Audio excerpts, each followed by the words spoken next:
Alright, so Bismillah ar-Rahman ar-Rahim. We're now on top of Jabal Nur. Good friend Richard. How are you feeling? Exhilarated.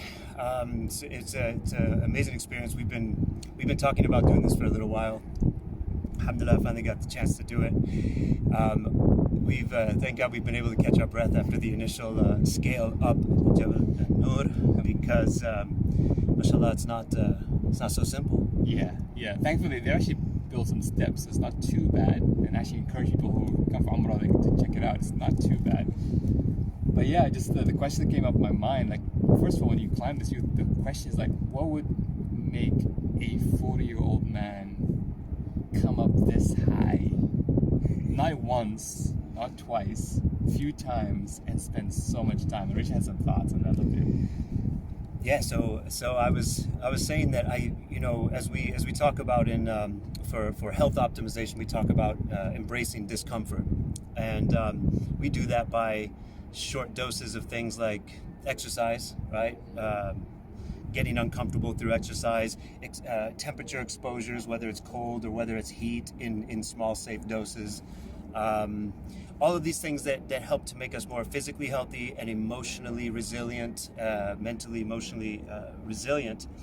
And what we're doing these days is a mimic of that. Like, that's what in modern times we're mimicking. We have to mimic that because life is so comfortable in general. We drive everywhere. We're inside temperature controlled environments all the time. And so when we were walking up and thinking about what would make a 40-year-old man, the Prophet, come up here as a yearly to reflect.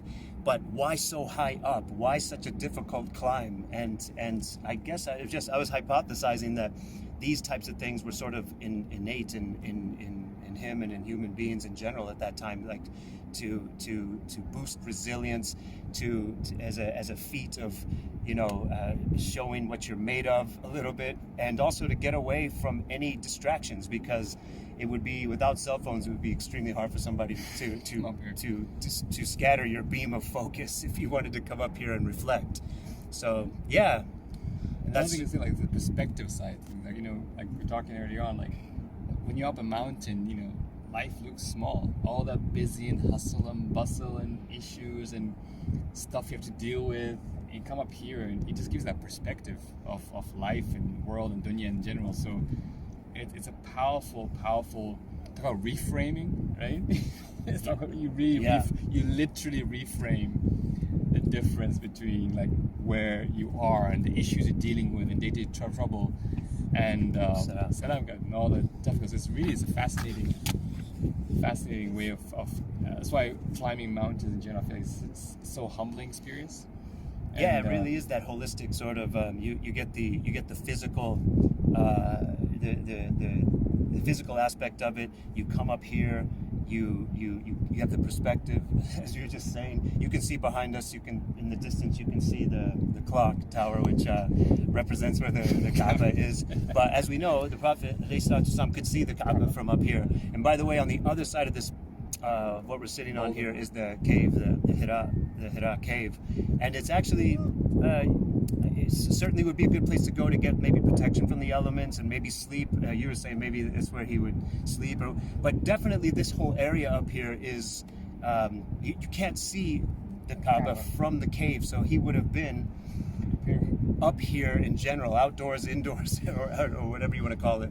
Yeah, he won't be hiding in his cave the whole day. It feels like it's like Richard could say, like, why would he come up here and stay indoors? Yeah, so you would not want to do that. It's beautiful up here, fresh air. So it's I hope everybody gets a chance. If you come to Mecca, you get a chance to come up here. One thing that came to my mind, like, I guess it's with the revelation, right? The whole revelation happening here and how it worked out. The thing that comes to my mind at this point in time is kind of like, now you can imagine the magnitude, right? Imagine being alone at night on top of a mountain, assuming no human being is here, and suddenly hearing someone calling your voice, calling your name, something hugging you and literally taking the breath out of you. and then revelation coming, and then we're looking at this east, because the east is here, the west is there, and then the angels are really covering the entire sky.